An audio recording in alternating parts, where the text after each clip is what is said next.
happy I am for. Okay, just let me say that again. Hey, Corey, I can't express how happy and honored I am to have you here today. I think you have been of great help to psychology and society, and it is really an honor for me to have you here today. I've read quite a bit about you, but since it's our first conversation, I believe that you know nothing about me. So let me just quickly introduce myself. I'm Arman, 25. I hold a master's degree in psychology, and I'm about to start my master's program very soon. I love psychology, and recently I encountered your book. And when I encountered the book, the word languishing, I said, "Wait, what's this?" I searched about it, and I said, "Wow, I think I've been looking for this for some time now." I should have. Yeah, I should have, known Corey a long time ago, but now I'm really happy that I know you, that I've had your book read. Corey, I believe many of my followers or the people who would, watch our interview would not be properly familiar with you. So I'm going to ask you to introduce yourself. Is that okay with you? Sure. Of course. Arman, it's great to see you. And thank you for having me and your very kind email about my book. I must admit that my own purpose in life and my sense of purpose has been deeply rooted in trying to find a new way forward when it comes to mental health problems and mental illness. So this book means a lot. I've worked very hard on doing a lot of research, which takes a lot of time to do well and to publish. And so I took a very slow approach. Unlike many of my colleagues in positive psychology who suddenly thought they were creating a new movement and suddenly were publishing books before much science had been done.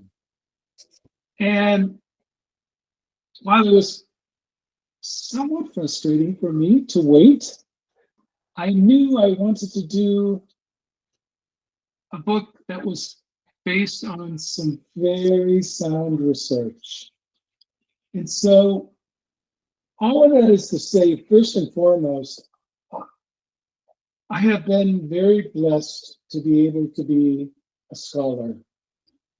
I see myself as a scientist, who has been very deeply involved in trying to take something that's been invisible to the world and not taken for granted, in fact, unimportant and deeply invisible, and make it visible to the world as if a ghost is coming out of the closet and suddenly here it is. That is the way I've looked at my work. I'm trying to bring, like a painter, a vision into the world that I think has been there. Yeah, it's already been there, and it's been there. It's already been there, and we've been feeling it. We've had it. We've been dealing with it every day, but nobody has, paid enough attention to it. No, and in fact, it goes so far back. I wrote about this in my book. It was only a page, but I spent a lot more time thinking about this. It used to be one of the deadly sins. Languishing. It went under a different name in the ancient world, but it was called acedia. Yeah, acedia was a deadly sin. And it was a deadly sin back then, because back then, just like today, when we feel the emptiness that surrounds us, that's called languishing, we want to seek distractions from it because it's very uncomfortable, if not painful. It's a painful feeling. And so, Celia in the ancient world would cause very religious seekers to stray from the path of seeking God in this world. And I understand that today we seek distractions through alcohol and through drugs and through social media, the internet, through sex, through violence, anything to occupy our mind and take us for a moment away from the emptiness. Yes. So I have seen that as my job. My job is to bring this into the world so that we understand it and no longer suffer blindly from it. Yeah, and I myself am deeply grateful for the effort you have been putting into, this contribution, and I'm deeply grateful about that. Just when you were just saying about distractions, it reminded me of something in your book that you call relaxed oblivion. I think, if I remember that right. Yeah, just let's talk a bit about that. What do you mean by relaxed oblivion, and how much do you think people are dealing with it these days? Yeah, to seek oblivion is to sort of, it is an attempt to escape the world mentally and physically. For moments to take a break from a very chaotic world. And we do that in a variety of ways. Sometimes, if you've daydreamed, I take it on, right? Have you? Right? We all have moments during the day where we sort of daydream. Oblivion is feels like you're daydreaming, but it's more of a. It's not because you try to daydream. It's because you're doing something to distract your mind and disappear from a world that you don't enjoy, that is chaotic, is uncomfortable. So the problem, it's not a good place to be too long, because to sort of feel relaxed because you're in oblivion is to shut down. Yeah. To shut off. See that. Everything, right? It's to shut off, and shut down. I like those two ways. You shut everything off, you shut down, and you shut everything away. Yeah, That's kind of kind of an avoidance you speak of in in the I think I don't remember which chapter exactly it was, but I can see your point. I really get it. Now, Corey, just let's jump into the book, okay? Mm-hmm. Maybe some people are not yet familiar with the word languishing. I was wondering if you could explain that for us. What is languishing? How did you came up with that word? Yeah. Well, let's start with mental illness, just because you have to understand it before you understand what I call the mental health continuum. So mental illness, like depression and anxiety, when you have it, you have the presence of what we would call negative symptoms, negative functioning, or what we call malfunctioning. So your emotional state is very undesirable. It's your fear, sadness, it's very strong. And you're not functioning well. In fact, you're doing very negatively. Now, from the perspective of mental illness, there's the absence of negative symptoms, that is the absence of mental illness. And until my work came along, that was considered mental health, the absence of negative symptoms. So you were free of mental illness. I did not believe that was true. I do not believe we live in a flat world with one dimension, as if the horizon, if you walk off it, you will fall off the face of the earth. People used to believe that, right? That the world was flat. Well, we live in a psychiatric world where we believe that if we were free of mental illness, suddenly we were mentally healthy. I did not believe that because I had as experiences myself, and I knew some people who had experiences who were free of mental illness, but who were not doing well. And so I set about trying, to think about what mental health as the presence of good things might be. And that's what led me into the study of happiness and well-being, because that seemed like the natural place to find qualities and symptoms or signs of what might a mentally healthy person look like. And so flourishing is the presence of positive feelings along with functioning well. Languishing is the absence of positive symptoms and functioning well and feeling good. It can be the absence of negative things like mental illness, but it's combined with, oftentimes in many people, the absence of positive symptoms of functioning well and feeling good. So that's why it's considered in between. It's in between mental illness and it's in between positive mental health, or what I call the middle flourishing. child of psychology, as I think Yes, it's put in your book. Yeah. Yeah, Adam Grant used that in his article, but I had been using that phrase for many years. It's the, to be a middle child in a large family. Imagine. Yeah. I'm a middle child myself. Yeah, it's like you don't exist.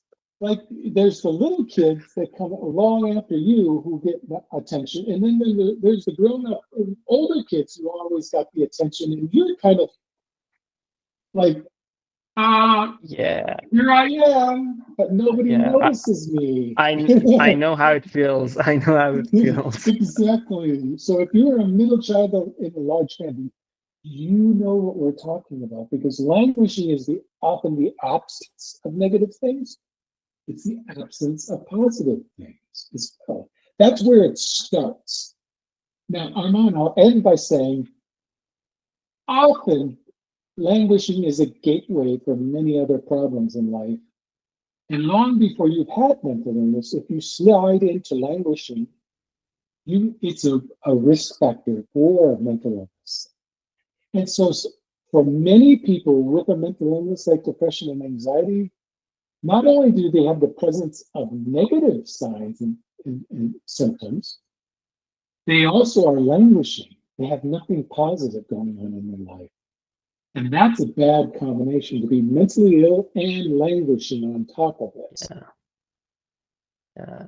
I think I don't remember the exact percentage of people who you said in your book that are dealing with this now, but let me ask you another question.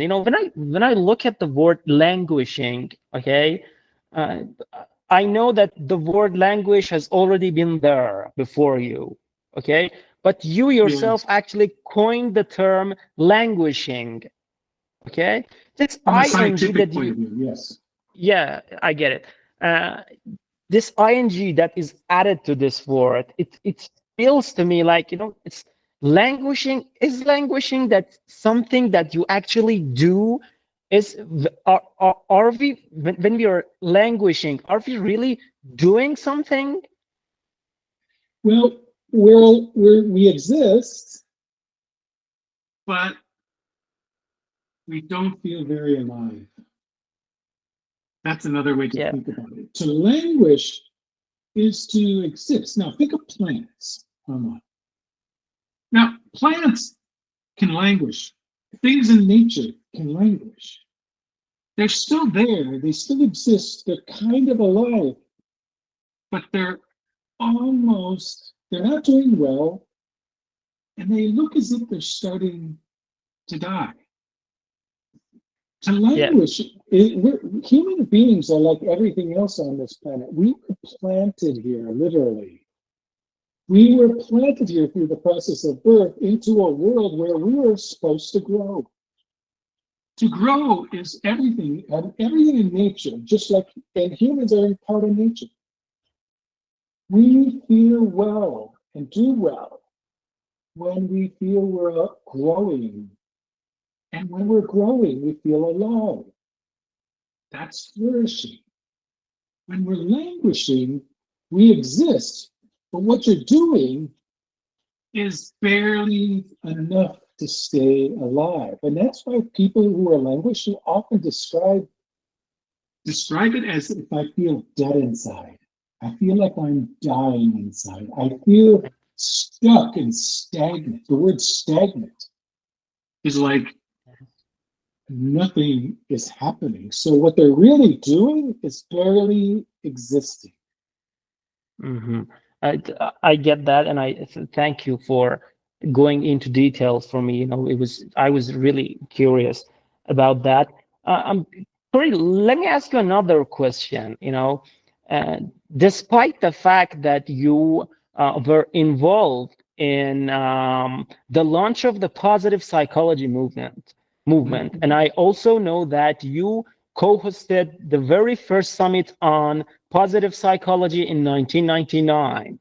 Okay, but you strike me as someone who doesn't like to be remembered as part of this movement. I think you like to separate yourself from the positive psychology, the way we know it now. And I think in your book you say I've come to the idea that it's just something like other self-improvement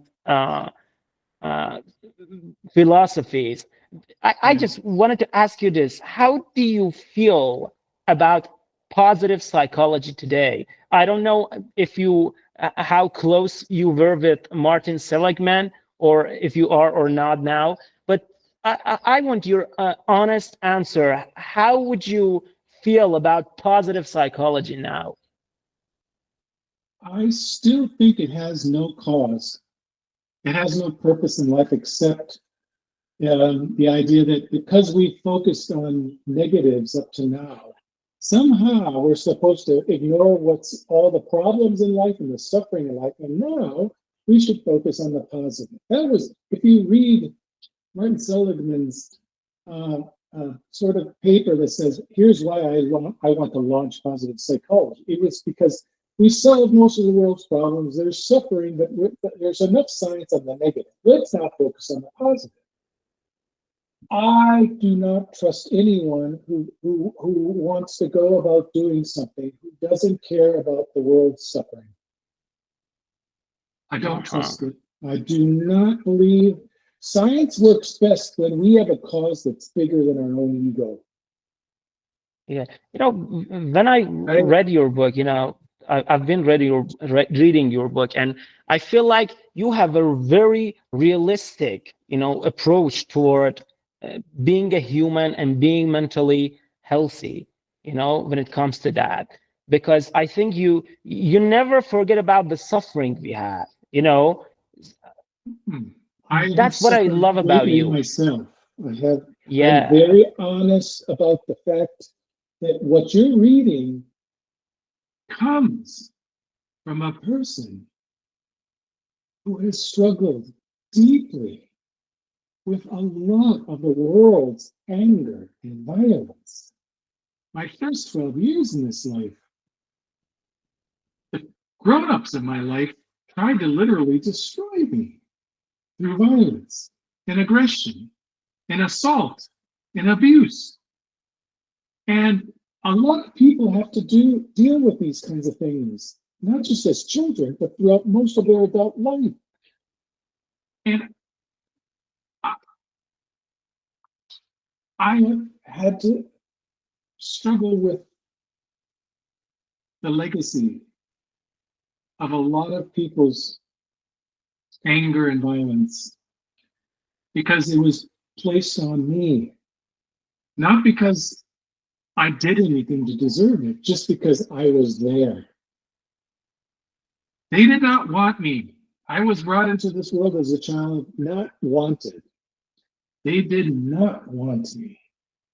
And not only did they abandon me, they tried to physically destroy me. And I'm like, That's a very hard thing to live with. You know, one of the things that I admire about you is the courage that you have to show your vulnerability, to talk about your past experiences, to show us that you have been through trauma too.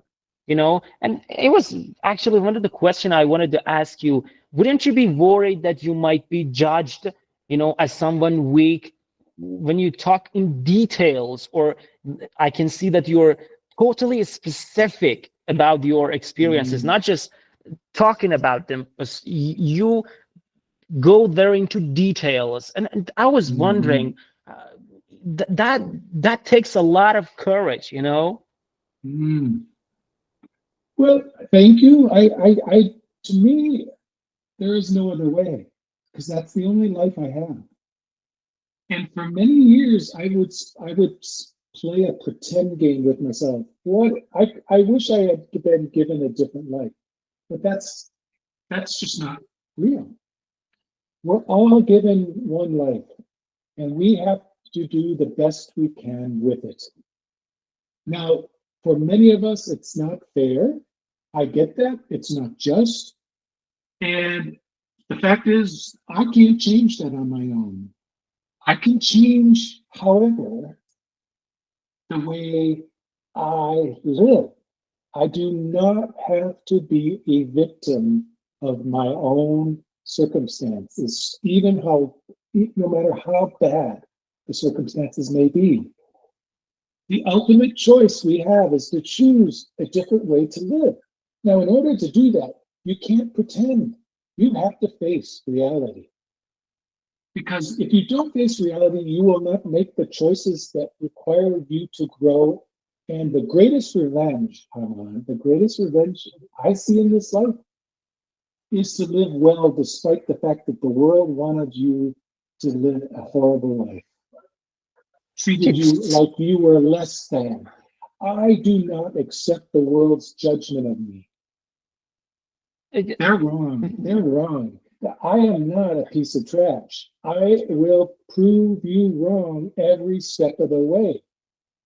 That's my choice, and that gives me a purpose in life. And I want to prove the world wrong in a way that they realize they can be better human beings too.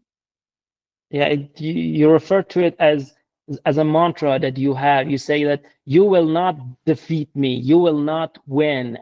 Okay, I can get it that it worked for you, and I'm not saying that you don't have any problems now. I know that you're still dealing with many things now, but I wanted to ask you this.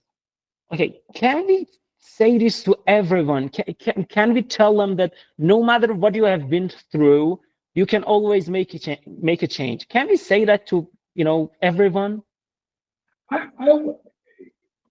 Yes, but it takes a long time to come to that conclusion that that's your right.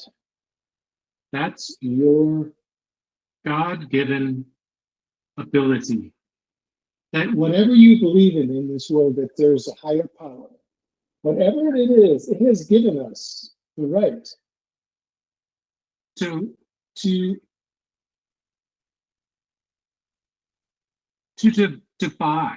defy injustice, to defy wrongdoing, to defy immorality, to defy weakness in other human beings. I like that attitude. It took, I don't know where that came from, but I've always had that chip on my shoulder that I wrote about. I believed that I was better than the way the world treated me, and that I was capable of more. And so I decided I was just going to work as hard as I could and see if that was true. But I would rather die seeing and working hard and seeing if that's true than to live a life defeated. Yeah, so you believe that mindset matters. Yeah, you believe that mindset matters. Oh my God. It's our choice to say, I would rather live a life that wears me out trying to prove that what I know in my heart, that I'm a good human being. I'm worthy of love and belonging. I have something to give the world just as much as you do. Rather than accept all the negativity of the world that says you're not worthy of being here. You don't belong. You have nothing to give. You're a piece of you know what. Fight, huh? As President Trump puts it, fight. Yeah, but fight for something better. Because each one of us, as we're doing that, shows a way to everyone else who's suffering from the same thing. That you too could possibly do this. I'm not saying everyone can, but I bet they could. You know, you're saying that. I'm not a well, there's the possibility. So, okay, you say that there is the possibility that others can do this too. So let's encourage them. Yeah, is that what you're saying? Exactly. That also is what motivated my research. I was like, oh, this is like, I can take something negative and create something beautiful out of it. That was always my passion. I was like, the greatest revenge is the world gives you very little to work with. Whatever you have, you make something beautiful out of it. Yeah, I think you've done this very well, and I really appreciate it. Okay, just let's get past this. I just I'm thinking about another question now. In your book, you make a major distinction between functioning well and feeling good. Do you hear me, Kory? I lost you there for a second. If you could repeat that question. Okay. You know, throughout the book, you make a major distinction between feeling good and functioning well.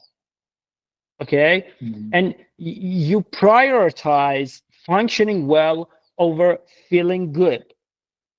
Okay, you say you are not going to, the life is not going to turn around the moment that you feel good. You have to prioritize functioning well. It came to me that someone with a more biological approach would say that, no, you can't function well if you're not feeling good. Feeling good is much more important. What would you say, if somebody were to say that? That all the evidence suggests when it comes to mental illness treatments right now are focused on trying to make us feel better. And I read about this musician named M. Feihold, who wrote Numb Little Bug. And she is writing about the fact that her medication for her depression is causing her to feel empty and, in other words, to languish. And she is experiencing and talking about, as a musician, what researchers are starting to find in the field of mental illness, that medications help us reduce negative feeling bad. But at the same time, that when they blunt us feeling bad, they also blunt our potential for feeling anything good. So what's interesting to me is we say that a lot of biological treatments make us feel good. They don't. They just make us not feel bad. And for a moment, getting rid of bad feels kind of good. But human beings adapt very quickly to that.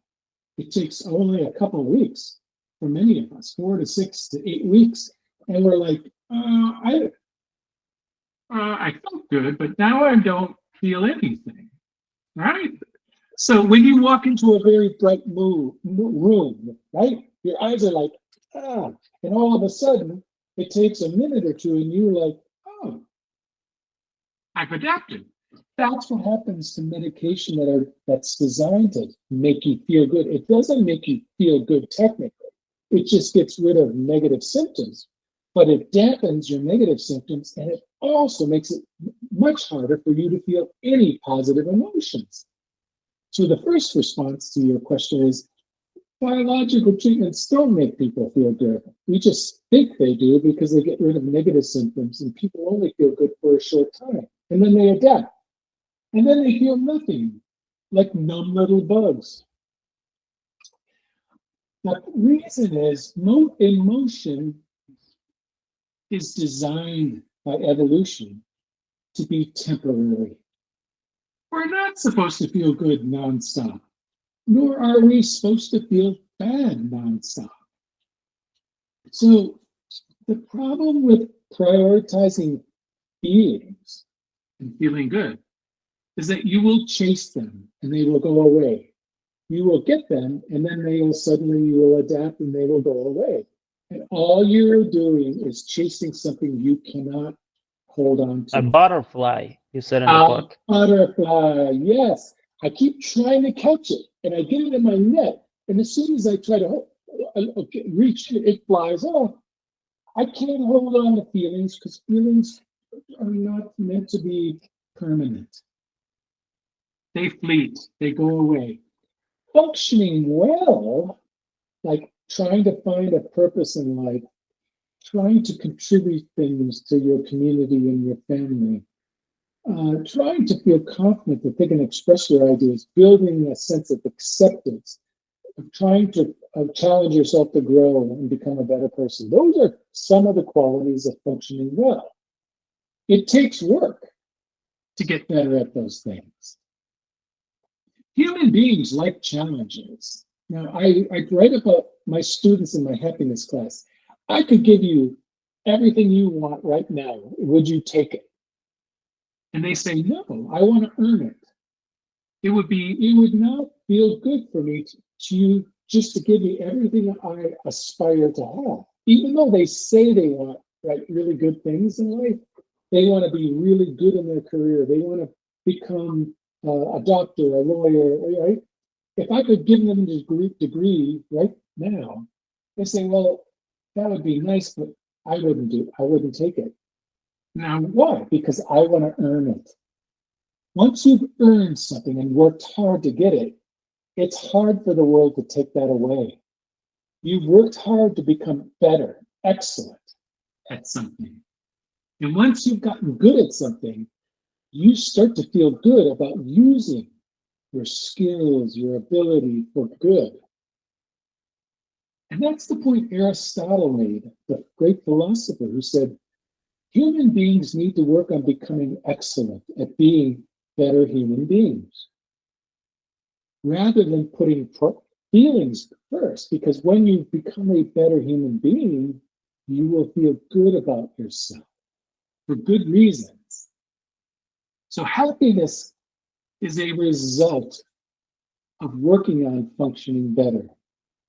Mm-hmm. Functioning better will not be a result of just prioritizing feeling good, because we can feel good because we ate a large meal, or we eat very bad food, or we drink alcohol, or we can feel good because of drugs. We can feel good because of all kinds of things that do not help us become better human beings.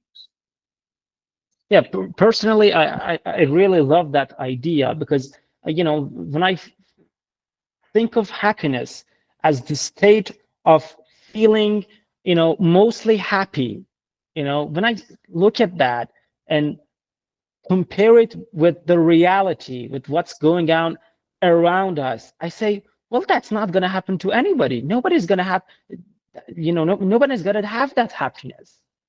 That's why that's why I love your idea of flourishing, and it leads me to this, to your, I think, dual continuum model. Model. When I encountered it, I was just like, wait, how can we be mentally ill and be flourishing? What is this guy talking about? How is that possible? Just I was wondering if you could tell us a bit more about your dual continuum model. Yeah. Well, okay. Again, I'll use myself as an example. If I were to complete my questionnaire, my measurement device today, I would probably be flourishing. Now, you wouldn't know this, but I have 3 mental disorders.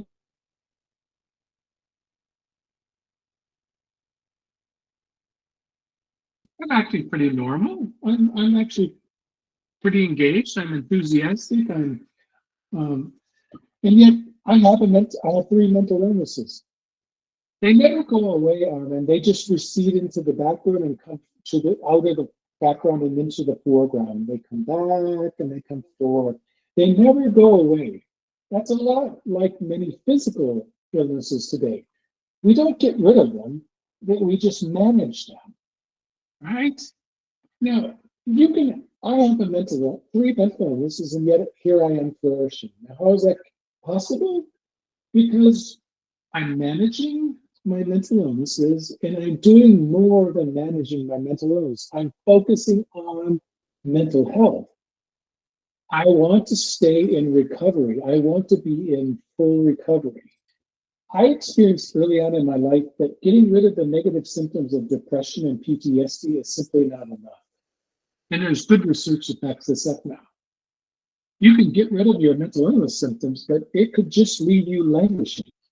And that's not a good place to be. So what's the point? So in order to flourish with a mental illness, you have to prioritize the things that go into flourishing. I want to reclaim a purpose. I want to contribute. I want to grow. I want to have confidence to express my ideas and opinions. And when I'm doing that, my mental illness goes into the closet. It recedes. And I'm in recovery, full recovery. But my mental illness is still there. It's just, it doesn't have the stage. Flourishing is on stage now. Now, what happens sometimes, right? That's why people can flourish with a mental illness, because like physical illnesses, we can manage them and then focus on the presence of the good stuff. What's the point of managing your problems if you don't add quality to your life, is my point. Yeah, I think that's what makes your point different from the goal that psychiatric medicines are looking for. They say, okay, we are going to manage things, and they are on the same page with you when it comes to management. But when it comes to quality, I think that's what you're saying. When it comes to quality, you believe that psychiatric pills cannot get you a real quality life. No, if therapy and medications work, they help you get halfway there, at best. At best. At best, halfway there. Halfway there. Because there are studies, when I read about them, there are good studies that showing therapies for depression and anxiety lower and get rid of, manage anxiety symptoms and manage depression symptoms. But they leave almost everyone languishing to some degree. And studies show that if people with mental illness languish too long, even if they've been treated and successfully, they will relapse. It will go back. You will fall back into mental illness. So the point is, psychiatry has a job, but it's not the only job, and it only gets you halfway there. That's why and all it does is lower the bad. The studies show that lowering anxiety symptoms does not necessarily promote positive mental health. Lowering depression does not necessarily promote positive mental health. So you need something else that will take you the other half of the distance closer to flourishing. Now, we're not all going to flourish with a mental illness, but the closer you get to it, the better life becomes. and the longer you stay in recovery from your mental illness. So I'm trying to encourage people to also focus on trying to create therapies and other interventions that help people with mental illness elevate or increase the positive mental health. And I imagine and dream of a healthcare system that does the following thing. There's a psychiatrist, and then there's a positive mental health therapist that work together. Once the mental illness has been stabilized and managed, you start working more intensely with the positive mental health therapist who helps you move closer and closer to flourishing and stay in recovery longer and longer and reclaim more and more quality of life. That's what we need. Yeah, I think we have taken the flourishing part for granted. You know, I don't think we're doing anything about it. You know, minutes ago you talked about that we are some plants. We have been planted here. I think we are, as plants, we are being taken care enough. We are being taken care enough, just, you know, so that we might not dry. But when it comes to growing, you know, I don't believe that we are doing enough to help people grow. No, I think let me use an example from farming. It used to be that families had small plots, right, of farms, and they didn't have these mega or large farms. So every plant mattered, so that they could get as much yield and food from each plant. It was very important then for them to farm in such a way that everything they planted was flourishing as much as possible, as close to flourishing, so that it yielded enough food that would sustain them through the long winter months. Right? But now, just like the planet, we build these big farms with large amounts of corn and wheat and that, and it doesn't. We don't have to care about every plant yielding as much as it's can, because we have so many plants out there. We can get large yields, and we think that's great. So we don't really pay attention to the flourishing of every person or plant, because we take for granted, because we get just enough from every person, and there's so many people, just like plants. There's so many plants out there in these big farms. We get just enough that we don't have to make everything flourish. And so we take for granted the fact that our world could be yielding so much more beautiful things, so much more, if we prioritize flourishing for more people, just like if we prioritize more flourishing for more plants. If we prioritize flourishing for plants, imagine we wouldn't have to plant these large fields that take up so much of the world's resources. And it's destroying our planet. I think we've missed the point, in other words. We get just enough. We think we're rich because there's so many people producing things, but we take them for granted. So even a languishing person will yield some good in the workplace. Even a languishing person was. But you could get so much more out of a person if they're flourishing. And they could get so much more out of their life if they were flourishing. Well, you know, just let me be honest with you. You know, as you mentioned in the book, it depends really so much on the society that you are living in. You know, as someone who is living in Iran and is facing many, many problems every day, when it comes to happiness, when it comes to flourishing, not just me, but just I've seen many of my friends, when I talk about flourishing, when I talk about happiness, it feels like a phantom to them. They say, well, that does not exist. That is not going to happen here. Just, you know, taking this in mind, do you still believe that we can make change when when the society is deeply corrupted and totally, blind to the fact that, well, people need to be taken care of. They have needs and they need to be taken care of. Yeah. Well, do you remember the part of my book where I write about the paradox, the race and ethnic paradoxes? Especially Asian American paradox. That's one. I want to talk about the black-white paradox because it gets to your point. I have always been fascinated by the fact that a lot of research, as I was a young scholar, I was reading this research out there on mental illness. And as a sociologist, I know that African American, Black Americans experience a lot of disadvantage, a lot of adversity, and inequality, deep, deep inequality. So they're experiencing a lot of conditions that are similar to what you just described. A lot of Iranians are experiencing, and they've experienced this for a long time.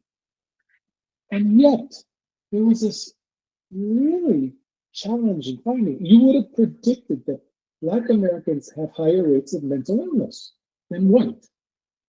And yet that's not what was study after study after study. It wasn't just one, it wasn't two, it was many studies found that Black Americans have lower rates of mental illnesses. Now they have other challenges when it comes to those who do have mental illness, getting treatment and getting good treatment. Don't get me wrong, there's problems still there.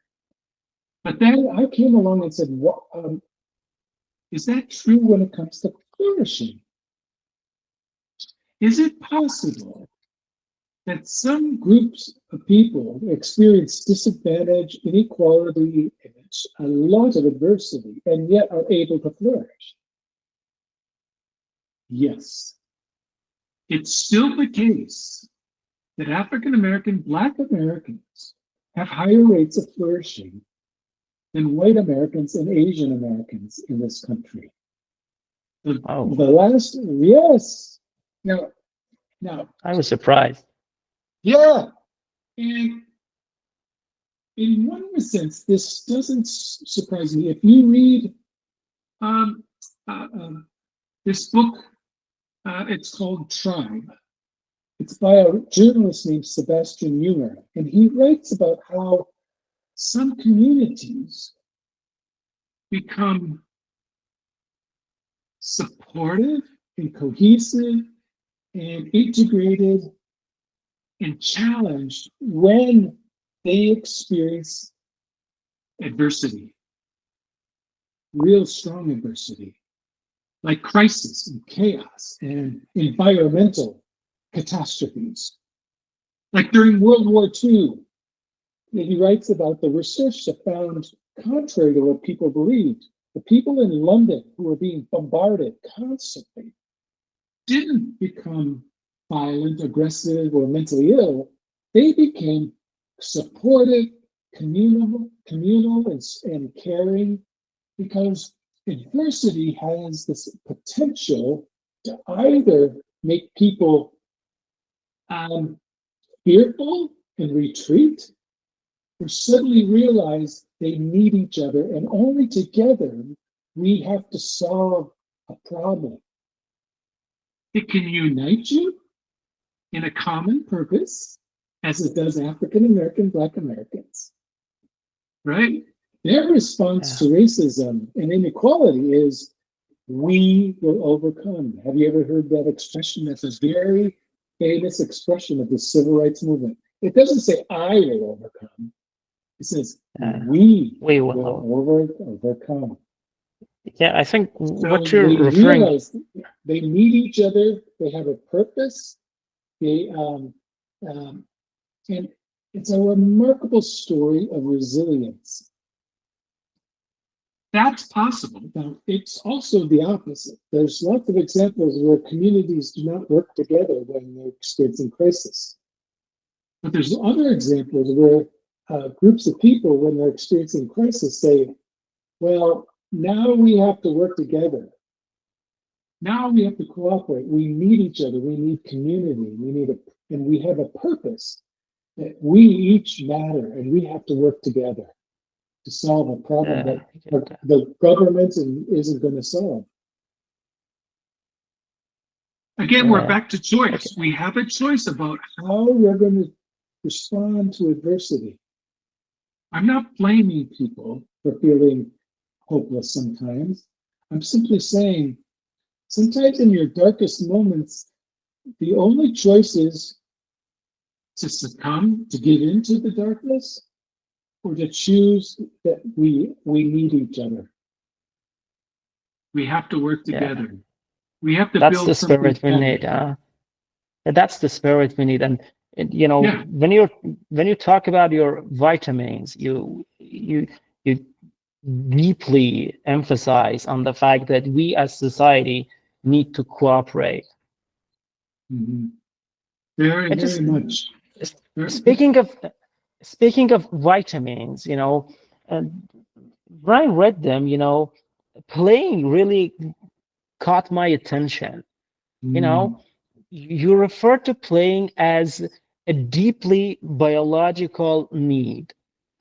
Okay, I can see that kids, you know, need playing like they need food. You know, playing is how they interact with the world around them and learn from it. Okay, but as adults, I was thinking, is playing really still a biological need for us? Is it like air for us? Is it like food? Is playing really a biological need in adulthood?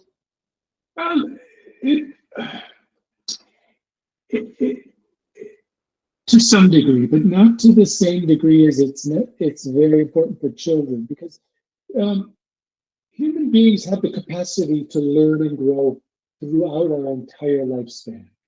We have to start there. We used to believe that wasn't true. Now, we used to believe that neurogenesis wasn't possible throughout the adult lifespan, even into late old age, but it's true. So the fact that we are a species that can learn and grow throughout life suggests that yes, play is a biological impairment throughout our life, because play opens up a kind of mental, emotional place for us to allow experience to inspire us. Human beings need inspiration, not just from inside, but that comes from feeling, ooh, I have an idea. I'm gonna go learn this. I'm gonna go try this. Now, a lot of adults get in our own way because we're always in crisis mode. We always have some job to do. We never feel like our work is done. And that's getting very close to the point I want to make, and I write about this in Time magazine asked me to write a little piece on play. And I wrote about when I was a child and experiencing trauma in my first 12 years, I did not play. Because when you're under trauma and under chaos and crisis, we shut down. Play ceases. Can you imagine playing in the middle of war? You can try, but no. Because all our resources need to be directed towards surviving. Right? Play at any point in our lifespan is very, very impossible, even almost unnecessary when we're in crises. And I suspect Iran right now and a lot of the population feels like they're under crisis. So the idea of play don't even entertain it, because it's not natural. It won't feel natural. It won't do what it's meant to do. Because right now, you need to focus on the other vitamins. Connection. You're going to need to work together. In order to solve some of the problems you're experiencing, they probably seem overwhelming because one, they're too big, and two, they seem like something you can't do. So you're going to have to learn and grow. You're going to have to learn together, connect and work together. So you believe that, speaking of your vitamins, you believe that they are not always there. We can't always, introduce them to everyone who is languishing and say, okay, these are the vitamins, like you would, give iron to somebody with anemia. We can't do this for people who are languishing. Do you agree with me or not? What I'm saying is that if I were to recommend any of the vitamins, I would not recommend play as the first one. Yeah. That will come later once you've begun to take the other vitamins. So you're saying take your vitamins based on the circumstances of your country, based on the circumstances of your life. Yes, and don't prioritize what doesn't seem natural. What most likely seems natural is to connect, to find meaningful connections with other people where you can share your experiences and create hope and aspirations and support each other in working towards a better future together. As I write about this, very little I have accomplished on my own. It may seem like I've accomplished like a lot on my own, and I have worked very hard on my own, but I've always needed to work with others, and I've always needed the love and support and kindness of others. Others need my support and kindness as well. So I would focus on learning and growing. I would focus on connection, and I would focus on spirituality and religion because they support us and give us hope. And I would focus on the other vitamin.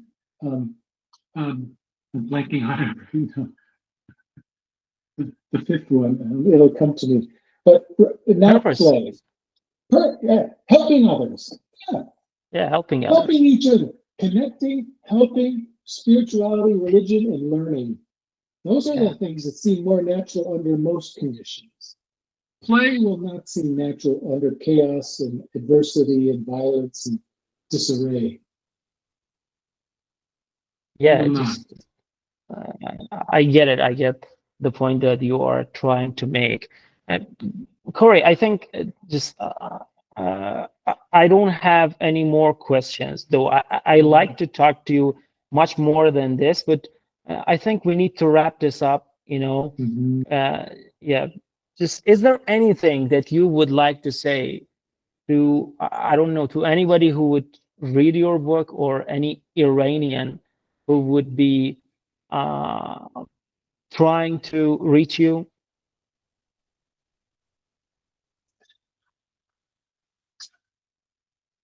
I have had many moments in my life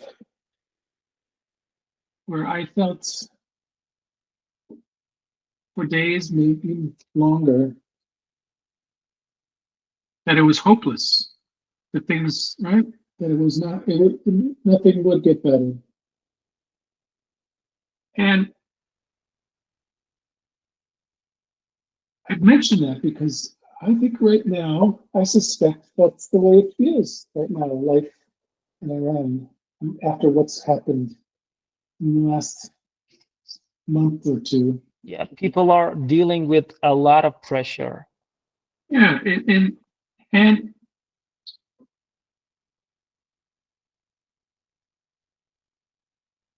I know this, that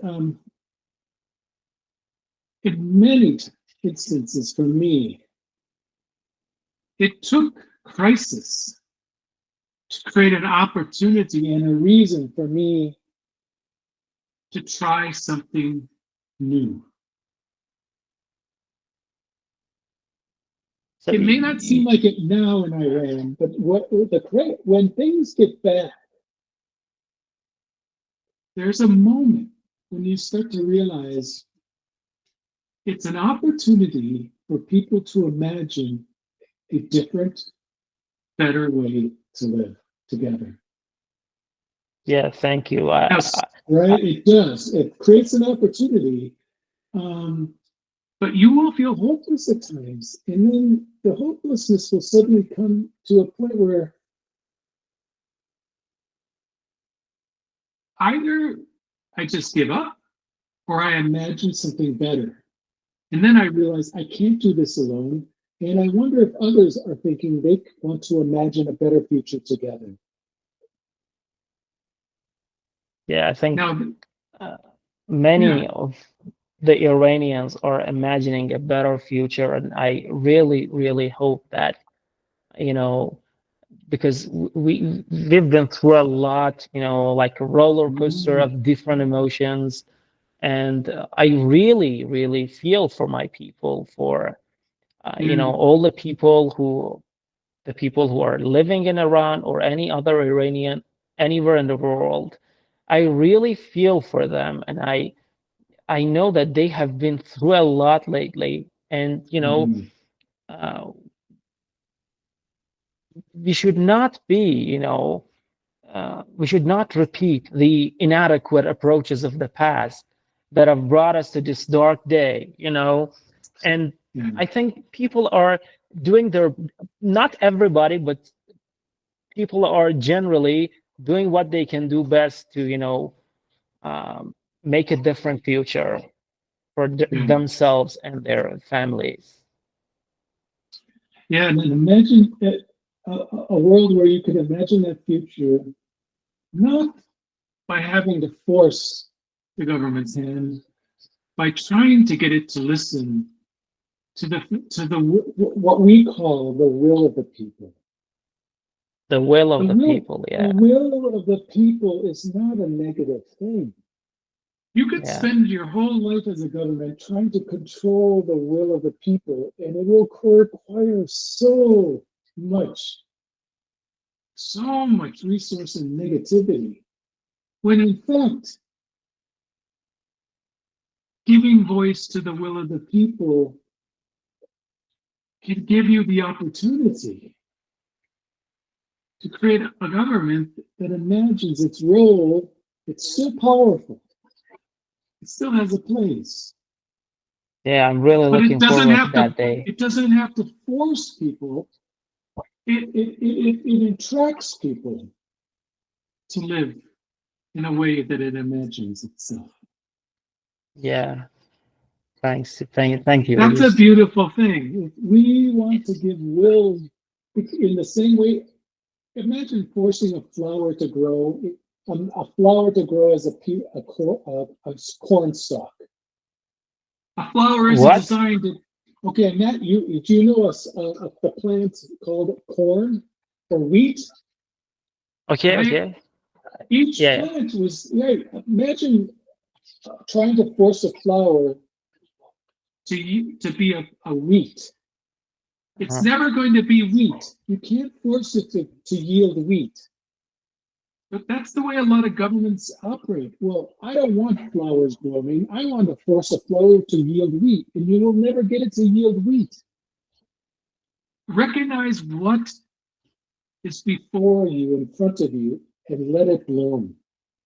Let it yield what it was put here to yield.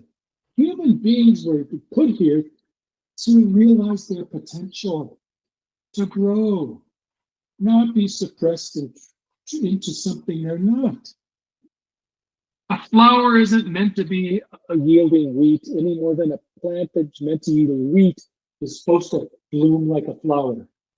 Let everything be what it's meant to be here on this planet. That's our job. Yeah, exactly. A government should see itself like a farmer.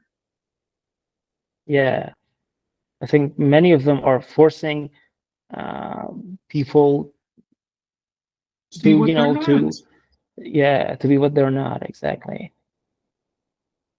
I hope that changes. It's not a great way to live as a ruler or as a person. Yeah. It's not a great way to live. That's not farming. I think. Yeah, exactly. That's not farming, and that's not governing. No, it's not. Yeah, it's really not. Kory, I'm really thankful that you gave me the opportunity to talk to you today. I really appreciate it, and I really love your book. I really, really believe that you have had a meaningful contribution to the society, and I see you as a charming, caring, and lovely guy, and I really, really appreciate that the time that you have been, that the time that you, and the effort that you put into this conversation. I really, really appreciate it. Thank you. Of course, that's very nice of you to say.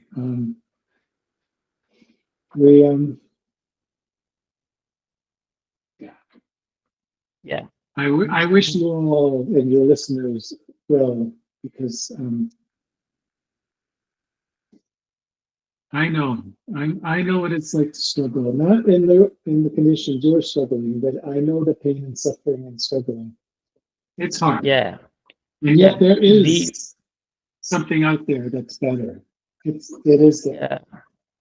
Yeah. We've been working for the better. Yeah. We've been working for that. Yeah. Good. Thank you, Corey. I think that'll be it. Of course. I think that'll be it. I got to be careful, I understand. I know what you're saying. And take care. You too. That was really great. Have a great day. Thank you. Goodbye. Bye-bye. Goodbye. Bye.